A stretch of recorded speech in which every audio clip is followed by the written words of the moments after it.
В городе Астарот произошло массовое убийство участников международного форума. Делегация из 15 депутатов после торжественного мероприятия оказали прием сотрудники сауны «Колизей». Пресс-служба МВД России пока никаких заявлений не делает. Начальник штаба МВД по Астаротской области от комментариев отказался. Прецедент уже грозит стать причиной международного скандала. За развитием событий следит Екатерина Волкова.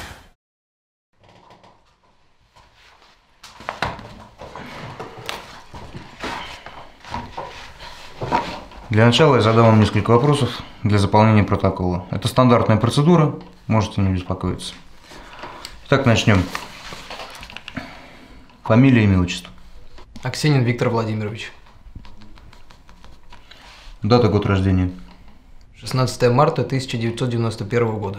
Место рождения, фактический адрес проживания. Родился в городе Аксай, проживаю в городе Астарот, улица Набережная, дом 4, квартира 15. Место работы, учебы. Студент 5-го курса Астаротского политехнического университета. Работаю электриком в ночную смену в сауне «Колизей», где, собственно говоря, и произошел инцидент. Семейное положение. Не женат. Навалилась на вас работа, наверное. Да, начальство орет, журналистов у участка целый вагон. Чего это международного скандала недалеко? Простите. Что? А чего там дальше-то? От адвоката вы отказались? Да, а разве меня в чем-то обвиняют? Нет, пока вас ни в чем не обвиняют. А зря. Я бы на вашем месте обвинял каждого, кто был на месте преступления. Все-таки 15 человек убили. Виктор, расскажите, что там произошло? В 9 часов вечера приехала делегация из 15 человек. С ними 5 охранников. Поэтому половину наших работников отпустили домой. Двое из охраны остались патрулировать периметр, а трое охраняли спокойствие депутата внутри. Из работников остались только я, наш администратор и человек, который занимается чисткой бассейнов, регулировкой температуры в сауне и прочей работой. Я, если честно, не совсем помню, как называется должность.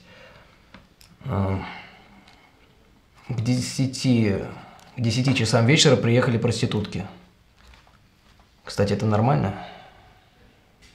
Люди, которые занимают не последнее место в управлении наших стран, вызывают проституток в сауну. Полагаю, это не нашего с вами ума дело. Ну, как знаете. Но среди проституток были несовершеннолетние. И пара мужчин. Я искренне не понимаю, ведь преступники должны сидеть в тюрьме. Для педофилов есть химическая кастрация. Кстати, забыл сказать, что вместе с проститутками в сауну доставили алкоголь, кокаин и марихуану. Видимо, саммит был слишком тяжелый, и депутаты решили хорошо расслабиться, как в последний раз. Ну, так оно и вышло. Так вот, перебоев с электроэнергией не было. Оборудование проверил еще до их приезда. Поэтому администратор отпустила меня домой. Но в любом экстренном случае я бы приехал по первому звонку. Звонков не было. На утро я узнал, что произошло. Все. Скажите, а в ваше присутствие ничего подозрительного не замечали? Может, слышали что-нибудь? Нет, ничего такого не было. Обычный рабочий день. Ясно. Виктор, подпишите, пожалуйста, вот здесь и вот здесь. Тем самым вы подтверждаете, что с ваших слов записано верно. Вот. А также просьба не уезжать пока что из города. Возможно, нам придется вызвать вас для подтверждения ваших показаний. Извините, я так и не узнал вашего имени. Капитан Сергей Лаврентьев. Если что-нибудь вспомните, позвоните мне. Сергей, а вы когда-нибудь смотрели фильм «Законопослушный гражданин»? Там его хотя бы до суда довели, а вы меня отпускаете после короткого допроса. Может, хватит заниматься херней и начнете выполнять свою работу? Только что вы чуть не выпустили убийцу 15 человек на свободу. Так вот просто. И включите камеру, она не для красоты у вас тут стоит. Я понимаю, день у вас выдался паршивым. И в качестве извинения расскажу вам все, что я знаю. Только принесите мне наручные часы с будильником. И я раскрою вам все свои грехи, как перед батюшкой. Все 15 человек находились в парилке в момент смерти. Орудия убийства найдено не было. У всех жертв огнестрельное ранение в сердце и контрольный в голову. Мы даже гильз не нашли, не говоря уже про отпечатки. Надеюсь, этого хватит, чтобы продолжить наш разговор еще немного. И снова к событиям в Астароте. В средствах массовой информации и в сети прошел слух, что у правоохранительных органов появился подозреваемый. Им стал Аксенин Виктор Владимирович, один из работников технического персонала сауны. Но подтверждения этой информации пока еще нету. А тем временем главы стран, втянутых в инцидент, объявили об общем собрании и назначили дату пресс-конференции. Будьте в курсе событий. А телефон могли бы и оставить. Я всего лишь отослал пару писем, в которых говорится о том, что у вас наконец-таки появился подозреваемый.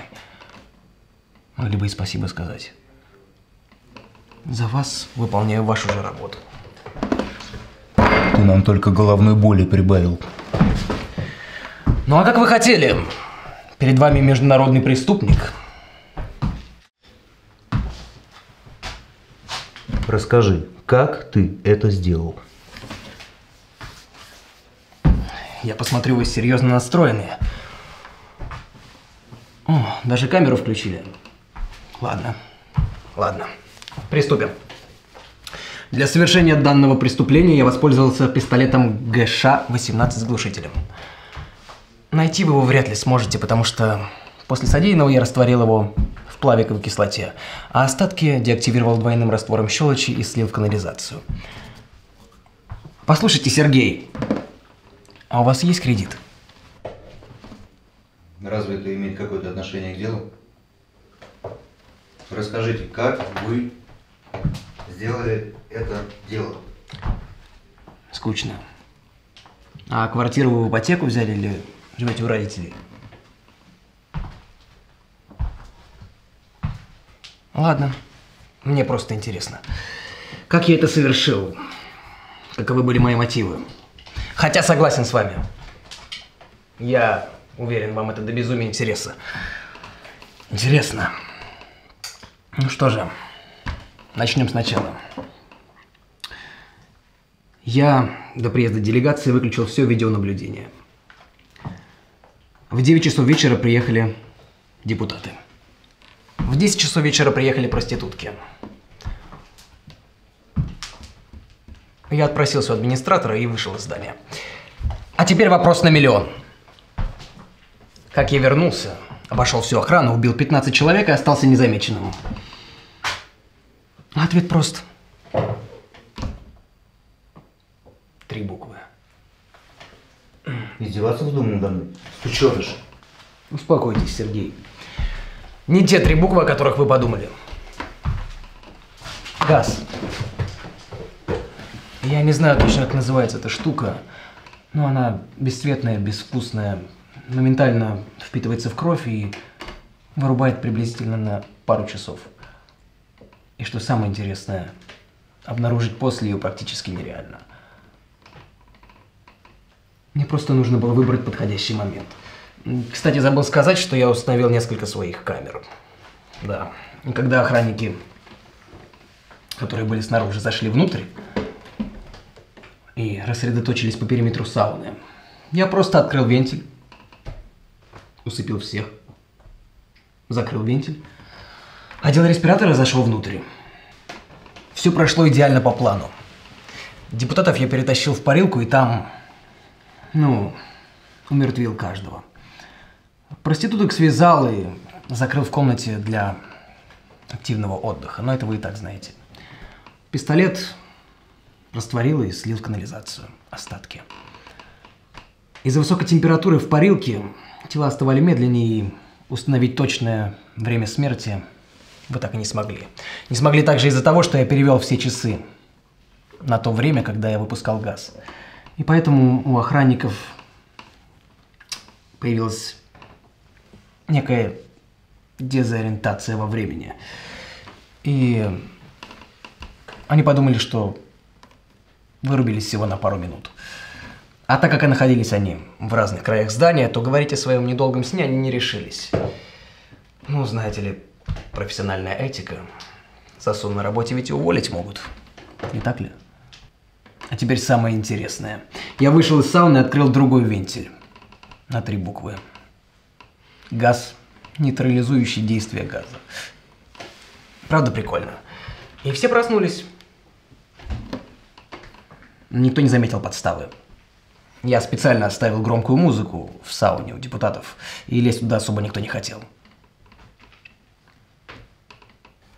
И только через несколько часов я вновь открыл чудо-вентиль, усыпил всех, чтобы поставить часы на правильное время и окончательно запутать всех со временем совершения преступления. Затем убрал камеры, смотал свое маленькое газовое оборудование, вдарил каждому из охранников по затылку, чтобы про газ не подумали. Правда, пришлось покалечить нашу администратора и этого мужика, который бассейны чистит. Ну и все. Зачем вы это сделали? Да. Теперь мотив. Знаете, я планировал это очень долго. Дело в том, что каждый из этих 15 убитых, как я говорил ранее, погряз в грехах. Педофилия, нецелевое расходование бюджетных средств, поддержка наркобизнеса. И этот список можно перечислять бесконечно. Вы думаете, только в России плохо живется? Нет. Эти политиканы по всему миру набивают пузо за счет нас, простых граждан. Мы для них просто скот. Что для нас уголовно наказуемое преступление, для них обыденность и развлечение. Есть они, и есть мы. Мы ходим по одной и той же земле, дышим одним и тем же воздухом. Но почему все так? Истинно верующие могут сказать, мол, только Богу все дозволено. Но их богами никто не делал. Система не работает. Только что вы чуть не выпустили настоящего убийцу на свободу. Конечно, зачем слушать какого-то простого студента из этой глухомани? Я убил 15 преступников. Грандиозное событие. Все СМИ только и мечтают узнать, почему я это сделал. И, конечно же, добавить из себя виной всему жестокие игры, плохое воспитание и неправильное питание. Но ведь игра стоит свеч. И у меня к вам всего один вопрос. Вы квартиру в ипотеку брали? А через какой банк? Черт, 2 вопроса.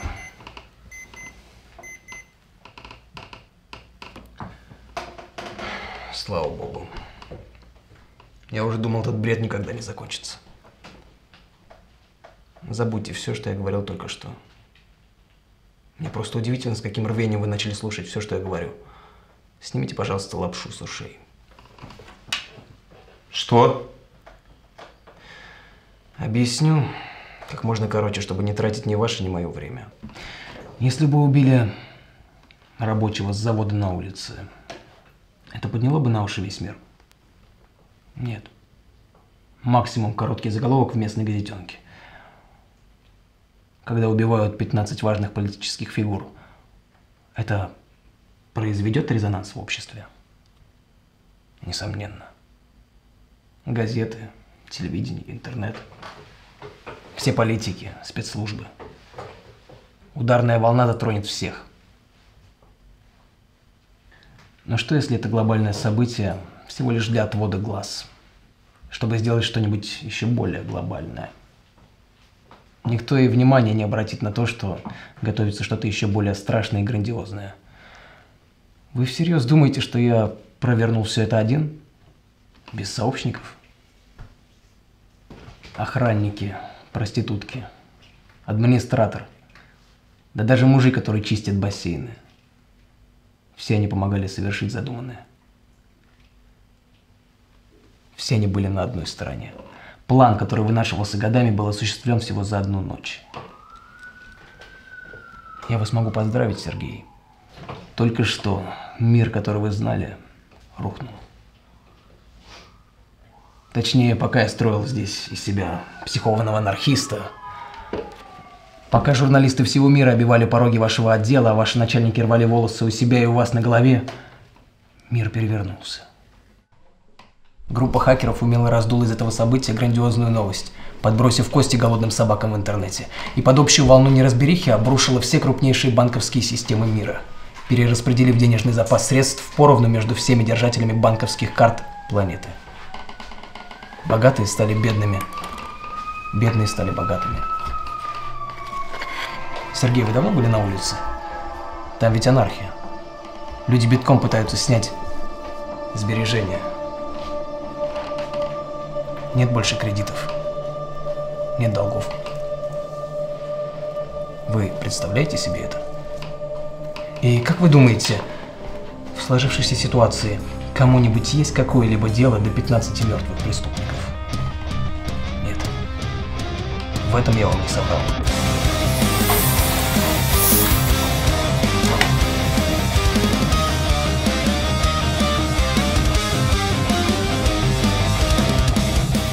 Жизнь — это игра. Когда ваш оппонент забывает о правилах, их можно изменить в свою пользу.